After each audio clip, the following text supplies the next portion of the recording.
السلام علیکم ورحمۃ اللہ وبرکاتہ نحمدہ ونصلی علی رسولہ الکریم اما بعد فاعوذ باللہ من الشیطان الرجیم بسم اللہ الرحمن الرحیم عن ابن عباس رضی اللہ عنہ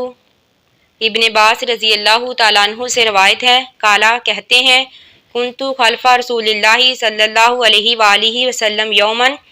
کہ ایک دن میں اللہ کے رسول صلی اللہ علیہ وآلہ وسلم کے پیچھے تھا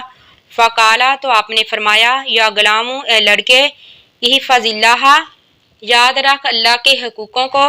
یحفظ کا اللہ بھی تجھے یاد رکھے گا احفظ اللہ یاد رکھ اللہ کے حقوق کو تجدہ تجاہ کا تو اللہ کو اپنے سامنے پائے گا وَإِذَا سَأَلْتَ اور جب تو سوال کرے کسی سے فَاسْأَلِ اللَّهَ تو چاہیے کہ سوال کر اللہ سے وَإِذَا اسْتَعَنْتَ اور جب تو مدد مانگے کسی سے فاستعین باللہ تو مدد مانگ اللہ سے وعلم اور جان لے ان الامتی لا اجتمعت علی ان ینفعوک بشیء اور یاد رکھ اس بات کو کہ اگر کوئی جماعت جمع ہو جائے اس بات پر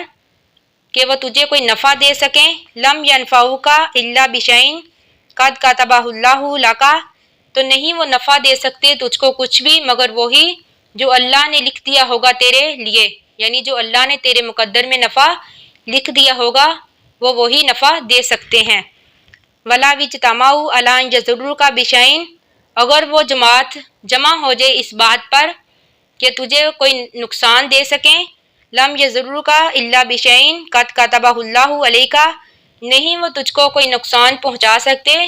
مگر وہی جو اللہ نے لکھ دیا ہوگا تیرے لیے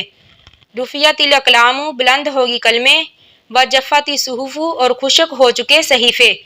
یعنی تقدیریں پہلے ہی لکھی جا چکی ہیں اس لیے وہ تجھے نفع اور نقصان اتنا ہی دے سکتے ہیں جتنا کہ اللہ نے تیرے مقدر میں لکھ دیا گیا ہے